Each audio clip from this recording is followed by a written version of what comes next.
So as students, families and schools prepare for the new academic year, cybersecurity awareness has become just as important as textbooks and other supplies. The back-to-school period creates opportunities for cybercriminals who increase phishing attacks and scams pretending to be schools, portals or official communication in order to steal your personal information. So what should you look out for? Let's bring in our guest. Dr. Jabu Mtsweni is the head of CSIR Information and Cybersecurity Center and joins us via our video link. Doc, it's lovely to see you. Thanks very much indeed for making time to speak to us. Before we speak of the modus operandi by these opportunistic criminals, let's first underscore the importance of personal data. I find in my interactions often that South Africans in particular don't really see their personal data as currency, as something valuable, and therefore, sometimes give it more freely than they should. Good morning, and good morning to the viewers. Indeed, data is the new oil, as we know, is the new currency, and it becomes even more important when criminals are also looking for it in different ways, as we will explain. Because in South Africa, we realize that a lot of this data is used for fraud in various aspects, for example, financial crimes, digital fraud, and it costing the country even a lot of money. So it's very, very important for us as users of technology to guard our data very, very closely and ensure that wherever we use it, we make sure that it is in the right hands. Yeah. So how often, or rather, let me ask the question this way. What are some of the common ways in which people are targeted around this time, when people are stressed about making sure their school fees are up to date, they have the right school stationery, et cetera, et cetera? No, definitely. So obviously, during this time of January, there's a lot of stress, as you have alluded to.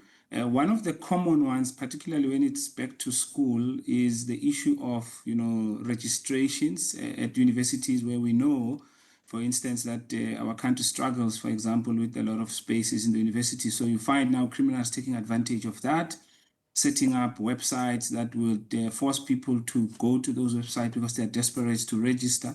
But as they register, they're actually giving their information away. We see a lot of scams, for example, in terms of fake stationery and uniform sites. People are looking for bargains or better deals.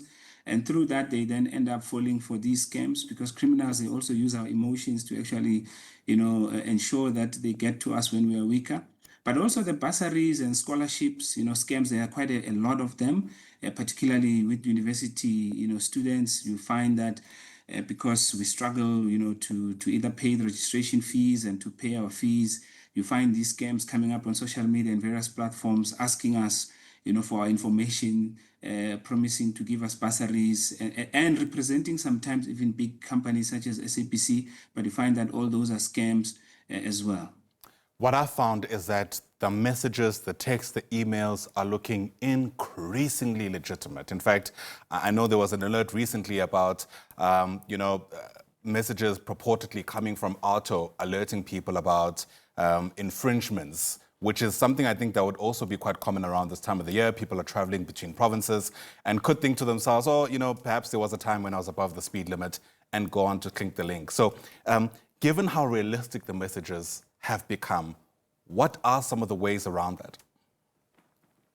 Yeah, the messages are very realistic because nowadays people also use, the AI-generated messages. So it's very, very important for us as users of technology that whenever we get a message, it can be an email, it can be an SMS or something we see on social media, first think before you actually click on it. If this thing is forcing you to act quickly, you must know that there must be something wrong. So take time, to evaluate, check the link, and ensure that you verify with the source, because sometimes, as I've said, these scammers, they use legitimate companies to trick us so that we can give the information away. So it's very, very important for users to always check. Even if you got the message, maybe let's say from a trusted relative or from a friend or from a WhatsApp group, make sure that you check that particular message and ensure that before you give your information away, this is the information that you are giving to the legitimate people and for legitimate reason. So that's very, very, very critical.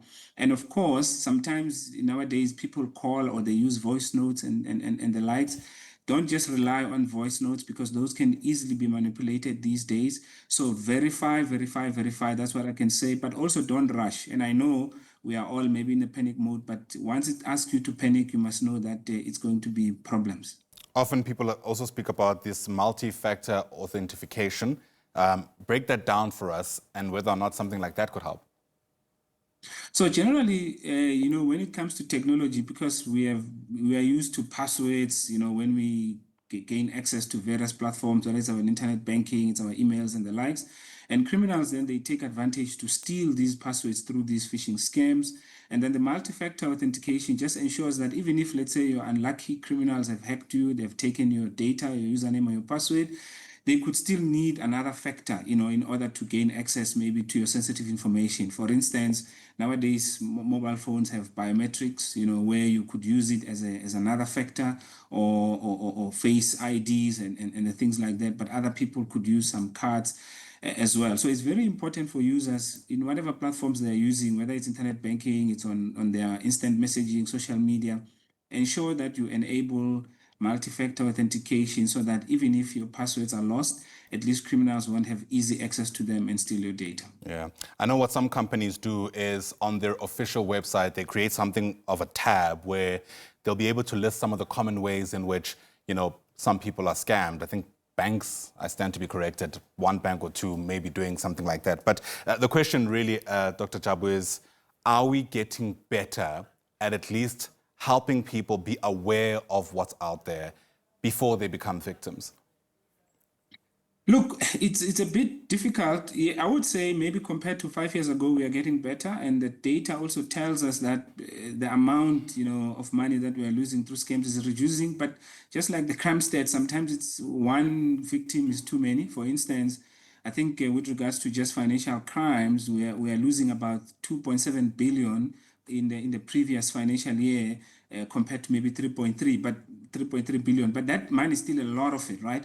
And when we check, for example, in our research, we find that the median loss for an individual is about 13,000. If a person, for example, is scammed, they lose about 13,000 rand. Okay, a year or so ago, that was about 15,000, but that's still a lot in my opinion.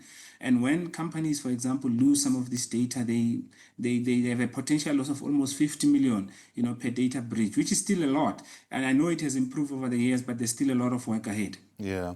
The great thing about the internet is that the world has become, we usually use the term a global village. We're all very connected to each other.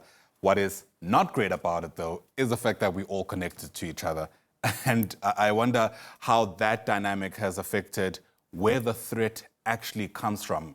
Is your research telling you anything about whether or not South Africans in particular are falling victim to scammers within our borders or elsewhere in the world? Look, I think the more we get introduced to technology, one thing that seems to lag behind is what we call digital literacy. And we see that a lot, and including the skills within this domain. So generally, people would first get exposed to technology before they are exposed into the tips that we are talking about today. And that is generally the real problem. But one thing I could also say is that when it comes to cybersecurity, sometimes it does not discriminate. It doesn't matter whether you're educated or not educated, you can still be hacked, you can still be scammed. The most important thing is we have to guard our emotions, because sometimes some of these scams are more about emotions than the technology itself. They work on our psyche, like now, as we've alluded earlier. It's in the beginning of the year, people may be broke, they don't have money. Just because of that, criminals, they take advantage of that, including issues of jobs, that we don't have in our country. People use those kind of social issues to play with us. And that is why it's very important for us to be emotionally sound, during this time, and ensure that we don't even fall more victim. Because I always give an example that criminals don't care whether you have a zero balance or a plus balance in your account. They will even leave you with a more minus if they care to. Sure.